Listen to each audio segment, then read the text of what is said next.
Hi friends. तो आज के वीडियो में आप लोगों को एक महत्वपूर्ण टॉपिक के बारे में बात करने वाला हूं।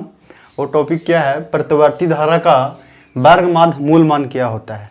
पूरे एक साइकिल के लिए हम लोग देखेंगे प्रतिवर्ती धारा का रूट मीन स्क्वायर वैल्यू का मान क्या होता है। तो सबसे पहले एक प्रतिवर्ती धारा के लिए समीकरण हम लोग देखे थे। प्रतिवर्ती धारा के लिए यदि ग्राफ भी देखें तो प्रतिवर्ती धारा के लिए जो ग्राफ होता है इस टाइप का ग्राफ होता है, इससे हम लोग परिचित हैं। इस टाइप का ग्राफ होता है प्रतिवर्ती धारा के लिए। और पूरे एक साइकिल के लिए हम लोग देखने वाले हैं, पूरे एक साइकिल के लिए जो प्रतिवर्ती धारा का रूट मीन स्क्वायर वैल्यू है, धारा का वर्ग माध्य मूल मान जो वैल्यू है उसके ऊपर हम लोग बात करने वाले हैं। तो देखिए यहाँ से एंगल 0 होता था, यहाँ से जो है आपका π/2 और यहाँ से पाई, और यहाँ से यदि देखें तो इसका एंगल 3π/2 और यहाँ से आपका 2π होता था, 2π। और पूरे एक साइकिल के लिए है, यानी एक चक्कर के लिए पूरा है। तो यहाँ से टाइम कितना हो जाएगा t। यदि हाफ साइकिल के लिए पूछता तो टाइम कितना हो जाएगा t/2। तो हम लोग को क्या निकालना है? ये रिलेशन हम लोग को फाइंड करना है I/RMS बराबर I0/√2। अब यदि इसे पॉइंट भी देगा तो अगले हम देखेंगे, ठीक है, आगे चल करके। सबसे पहले इसको हम लोग प्रूव कर लेते हैं। तो सबसे पहले यदि इसे डिफिनेशन देखें तो प्रतिवर्ती धारा के लिए इसका डिफिनेशन क्या हो जाएगा? तो पूरे एक चक्र में, यानी यहाँ से यहाँ तक पूरे एक रोटेशन में, पूरे एक चक्र में धारा का स्क्वायर क्या कर देंगे? धारा का स्क्वायर कर देंगे और उसका क्या करेंगे? माध्य। पूरे एक चक्र में जितना धारा फ्लो हो रहा है उसका वर्ग कर देंगे और उसके बाद उसका क्या निकालेंगे? माध्य निकालेंगे। देखिए पूरे एक चक्र में धारा का स्क्वायर, उसके बाद इसका क्या निकालना है? माध्य, और उसके बाद क्या करना है? मूल का मतलब वर्गमूल निकाल देना है। और जो रिजल्ट आएगा उसी को बोलेंगे AC, यानी प्रतिवर्ती धारा। AC लिखा हुआ है, प्रतिवर्ती धारा का वर्ग माध्य मूल मान कहलाती है। और इसे किसे सूचित करेंगे? I/RMS root mean square value द्वारा इसको हम डिनोट करेंगे। एक बार फिर से देख लीजिए, प्रतिवर्ती धारा का वर्ग माध्य मूल मान क्या होती है? तो पूरे एक चक्र के लिए कितना धारा प्रवाहित हो रहा है उसका कर देंगे वर्ग। देखिए स्क्वायर कर देंगे। प्रतिवर्ती धारा का पूरे एक चक्र में प्रतिवर्ती धारा का स्क्वायर कर देंगे। इसके बाद इसका क्या कर देंगे? माध्य निकाल लेंगे, माध्य, ठीक है। और इसके बाद उसका मूल का मतलब वर्गमूल निकाल लेंगे और उसी को बोलेंगे प्रतिवर्ती धारा के लिए, AC धारा के लिए वर्ग माध्य मूल मान। तो थोड़ा सा देख लेते हैं। और प्रतिवर्ती धारा को किसे सूचित करेंगे? तो I/RMS द्वारा सूचित किया जाता है। अच्छा, इसी डिफिनेशन में इसका फॉर्मूला छिपा हुआ है, देख सकते हैं। धारा का वर्ग करना है तो धारा का क्या कर दिए? वर्ग। उसके बाद क्या निकालना है? धारा के वर्ग के माध्य। तो धारा के माध्य कैसे निकालते थे? I² टोटल टाइम से डिवाइड करते थे, उसी को तो औसत मान निकलता था। पिछले वीडियो में हम लोग देखे हैं धारा का औसत मान निकालने के लिए क्या होता है? I एवरेज बराबर 2I0/π होता था। पिछले वीडियो में हम लोग बात कर चुके हैं। तो देखिए I/RMS बराबर I² इंटू में dt/t होता है। ये क्या निकला है? धारा का स्क्वायर का माध्य, टोटल टाइम निकला है, माध्य निकला है। अब इसका मूल कर रहा है तो इसका क्या कर देंगे? अच्छा, पूरे एक साइकिल के लिए बोल रहा है तो 0 से टाइम कितना हो जाएगा? t हो जाएगा। अब इसका वर्गमूल बोल रहा है। अच्छा, यहाँ से देखिएगा, मान के चल रहे हैं वर्गमूल का मतलब क्या है? इसका रूट, ठीक है। यदि कुछ संख्या लिखा हुआ है y और इसका यदि y= क्या हो जाए? √x हो जाए, तो यदि हम इसको x के फॉर्म में लिखना चाहते हैं तो इधर क्या हो जाएगा? स्क्वायर हो जाएगा। तो यदि हम इसको रूट नहीं चढ़ा करके, चाहे तो हम लोग ऐसे करके रूट चढ़ा भी सकते हैं, इसके ऊपर रूट चढ़ा भी सकते हैं, नहीं तो न भी चढ़ा सकते हैं। यानी कहने का मतलब क्या है? मेरा कहने का मतलब ये है कि I/RMS बराबर 0 से जो t है लिए हैं I² और इंटू dt/t लिए हैं, इसको ऐसे रूट नहीं चढ़ा करके इसको स्क्वायर कर दें तो कोई दिक्कत? ठीक है, तो इसको हम करना चाहते हैं, इसका स्क्वायर करना चाहते हैं, ठीक है। रूट का मतलब ये संख्या यहाँ से देखिए रूट हटेगा तो ये स्क्वायर आएगा ही। चलिए अगेन हम लोग बात कर लेते हैं। ये जो वैल्यू है धारा का औसत मान है, और धारा का औसत मान के हम रूट चढ़ाएंगे तो वही तो I/RMS वैल्यू देता है, जो कि रूट नहीं चढ़ा करके इधर क्या करती है? वर्ग कर दिए हैं। अब देखिए यहाँ से यदि हम लिखे, अब क्या होता है? चाहे ऐसा लिख दीजिए इसको, चूँकि चूँकि एसी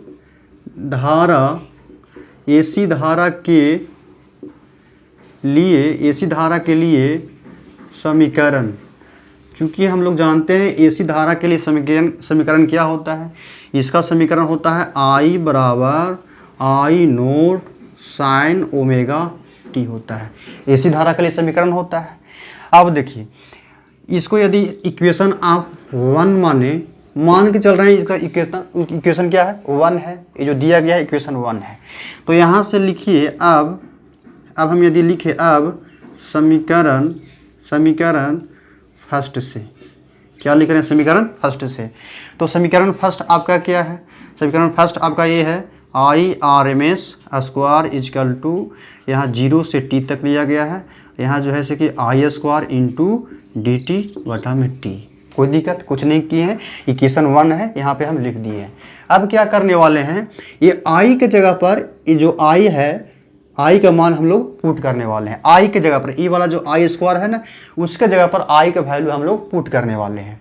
तो देखिए ये आपका हो गया IRMS इजकल टू 0 से t तक, ठीक है, पूरे एक साइकिल के लिए हम लोग निकाल रहे हैं 0 से t तक, और I का वैल्यू यहाँ पे पुट कर दीजिए I note sine omega T.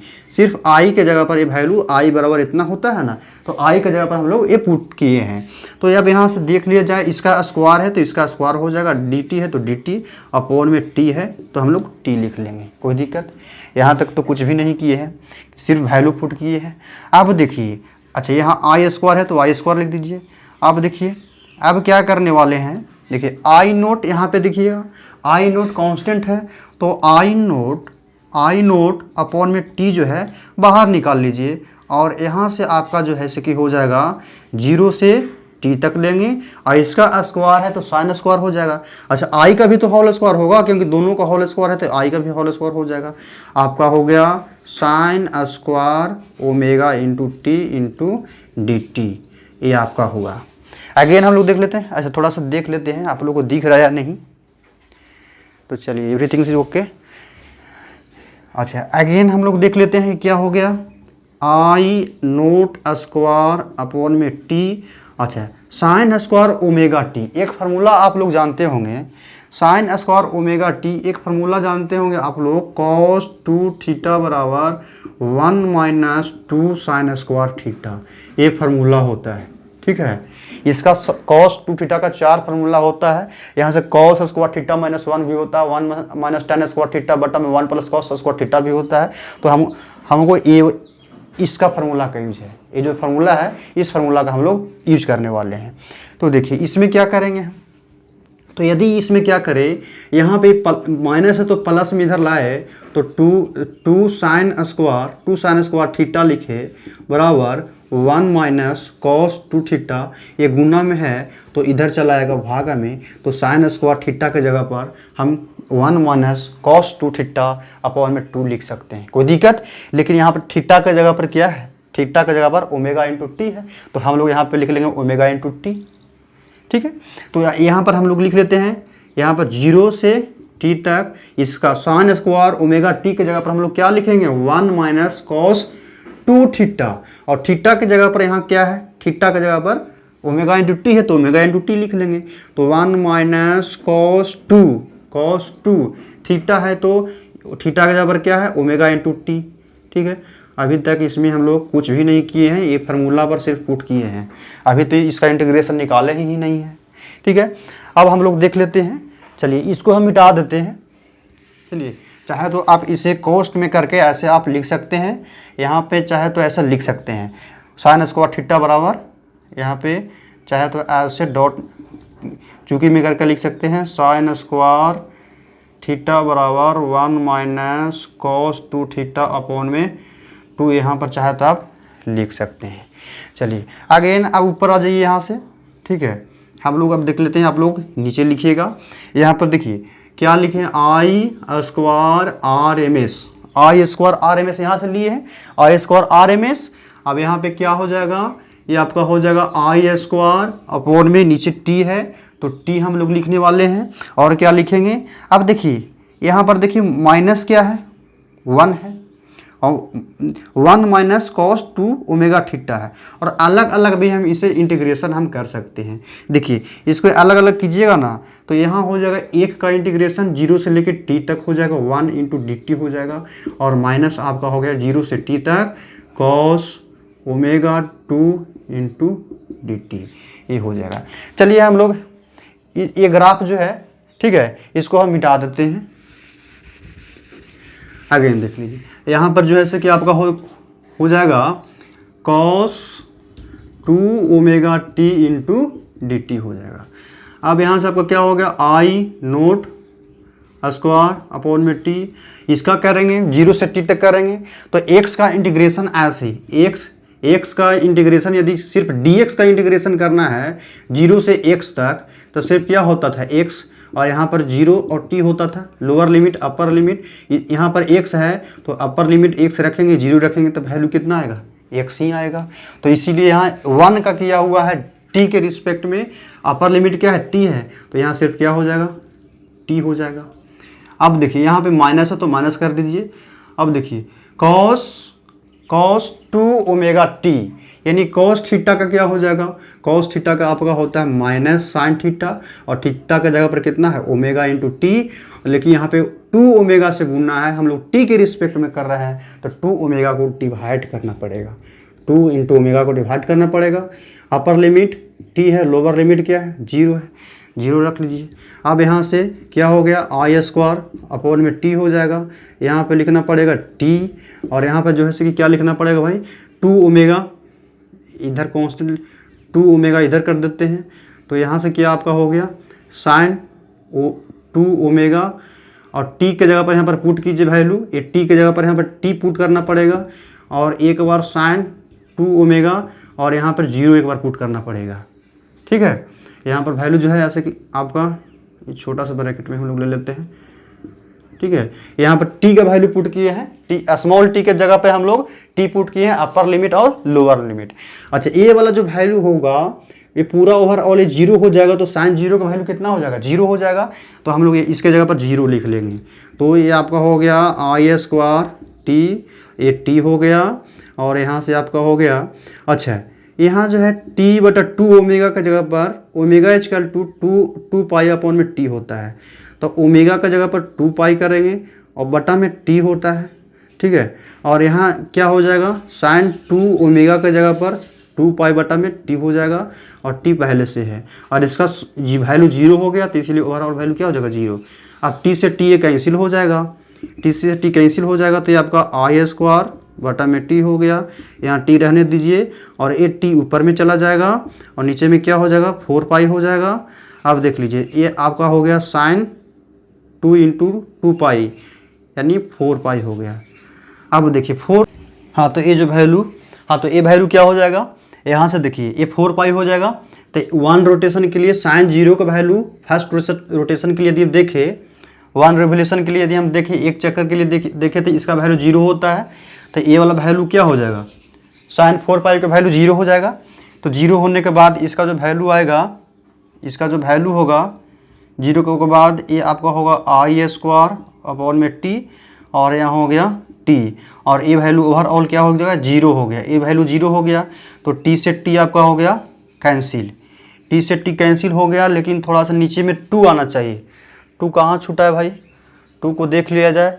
अच्छा यहाँ पर देखिए, यहाँ पे साइन स्क्वायर थीटा की जगह पर यहाँ पर 2 नहीं लिखे थे, तो 2 हो जाएगा, और अब ये इसमें 2 कांस्टेंट है तो बाहर निकाल लेंगे, तो यहाँ पे 2 हो जाएगा, यहाँ पे 2 हो जाएगा, यहाँ पे भी 2 होगा, और यहाँ पे भी 2 होगा, यहाँ पर भी 2 होगा, और यहाँ पर भी 2 होगा।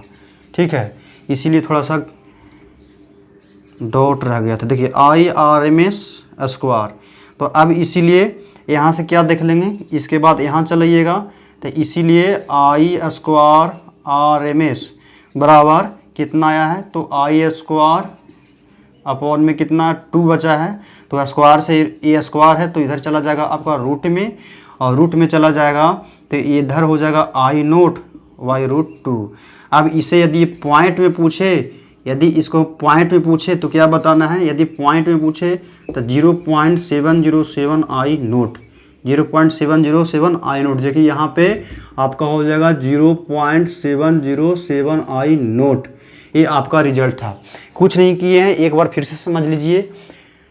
पूरे एक चक्र में धारा का वर्ग कर दिए, धारा का जो है वर्ग, इसका माध्य, तो ये इसका माध्य का फॉर्मूला हो गया 0 से 1, 0 से t तक पूरे एक चक्र के लिए। अब इसका मूल का मतलब होता है वर्गमूल।